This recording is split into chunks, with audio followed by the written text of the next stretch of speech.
सन्मान धन योजना अंतर्गत 10,000 रुपये एवढी रक्कम खालील अटींच्या अधीन राहून थेट बँकेत डीबीटी द्वारे खात्यावरती येणार आहेत। मित्रो, आपल्या चॅनलवरती बऱ्याचशा योजनेचे व्हिडिओ अपलोड केले जातात। आता या कामगारांना मिळणार 10,000 रुपये। कोणते कामगार आहेत आणि याबद्दलचा शासन निर्णय कोणता आहे आणि कशा पद्धतीने 10,000 रुपये आपल्या खात्यावरती मिळणार आहे, सविस्तर माहिती आजच्या व्हिडिओमध्ये घेणार आहोत।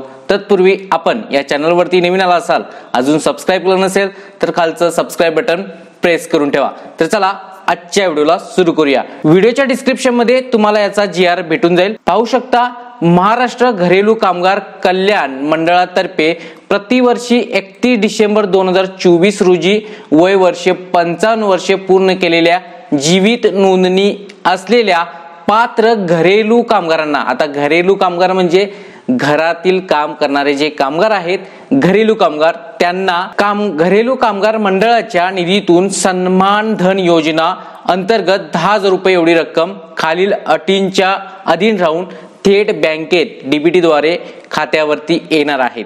मित्रो, याचा शासन निर्णय, अटी शर्ती आता आपण पाहणार आहोत। आता घरेलू कामगार महाराष्ट्रात 10 लाखाच्या वरती आहेत। तुम्ही आहात का? कमेंट करा। नसाल तर घरेलू कामगार जे आहेत त्यांना हा व्हिडिओ शेअर करा। हा शासन निर्णय झालेला आहे 6 मार्च 2024 रोजी आणि या शासन निर्णयामध्ये पहा, महाराष्ट्र घरेलू कामगार कल्याण मंडळाअंतर्गत राज्यातील नोंदणीकृत घरेलू कामगारांना मंडळाच्या निधीतून सन्मान धन योजना अंतर्गत द्यावयाच्या आर्थिक सहाय्याबाबत आता 10,000 रुपये आर्थिक सहाय्य देण्यात येणार आहे। आता हा शासन निर्णय आपण वाचलेला आहे। आता याच्या अटी शर्ती, कागदपत्र कोणती लागतील हे आपण जाणून घेऊयात।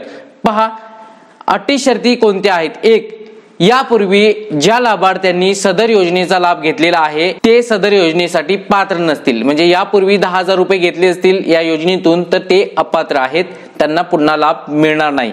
लाभार्थ्यांना अर्थसहाय्य वितरित करण्यापूर्वी सदर लाभार्थी जीवित नोंदणीकृत व पात्र असल्याची विकास आयुक्त असंघटित कामगार कार्यालयाने खात्री करून घेण्यात यावी। जीवित असेल तरच त्यांना 10,000 रुपये भेटणार आहे। अर्थसहाय्य तातडीने वाटप होण्याच्या दृष्टिकोनातून विकास आयुक्त, सदस्य सचिव, महाराष्ट्र घरेलू कामगार कल्याण मंडळ यांनी कार्यपद्धतीबाबत आवश्यक ते आदेश निर्गमित करावे। त्यामध्ये उक्त अधिनियमाच्या कलम 15(3) मधील तरतूद सर्व जिल्हास्तरीय कार्यालयातील प्रमुखांना देखील तंतोतंत लागू राहतील याचा उल्लेख करावा। पहा, सदर अर्थसहाय्य हे वाटप जलद गतीने होणार आहे। यासाठी कामगार आयुक्त, उपायुक्त, कामगार आयुक्त, सरकारी कामगार अधिकारी अर्थसहाय्याचे वाटप करण्यात यावे। त्याचबरोबर पहा, महाराष्ट्र घरेलू कामगार कल्याण मंडळाने या प्रयोजनासाठी प्रत्येक जिल्ह्याच्या मागणीप्रमाणे मंडळाचा निधी हस्तांतरित करावा। आता प्रत्येक जिल्ह्यामध्ये किती घरेलू कामगार आहेत आणि ज्यांची वयाची 55 वर्षे पूर्ण झालेली आहेत त्यांची संख्या घेतील आणि त्या पद्धतीने त्यांच्या खात्यावरती पैसे हे वाटप करतील। अशा पद्धतीने हा लेखाशीर्ष सुद्धा जाहीर करण्यात आलेला आहे। यासाठी निधी वितरित करण्यात येणार आहे। आपण घरेलू कामगार आहात का? तुमचं वय वर्ष 31 डिसेंबर रोजी 55 वर्षे पूर्ण झालेला असेल आणि यापूर्वी लाभ घेतला नसेल तर तुम्हाला 10,000 रुपये सन्मान धन योजनेतून मिळणार आहेत। अशाच प्रकारे बांधकाम कामगार जर असाल तर या चॅनलला सबस्क्राइब करा। बांधकाम कामगारांसाठी बरेचसे व्हिडिओ बनवण्यात आलेले आहेत, ते व्हिडिओ जाऊन पहा। त्यांच्यासाठी सेफ्टी किट योजना, गृहोपयोगी वस्तू, अनेक 32 ते 30 योजना आहेत, त्याबद्दलची प्लेलिस्ट डिस्क्रिप्शन मध्ये देतोय। हा व्हिडिओ जास्तीत जास्त लोकांना शेअर करा। पुन्हा भेटूया नेक्स्ट व्हिडिओ घेऊन। जय हिंद, जय महाराष्ट्र।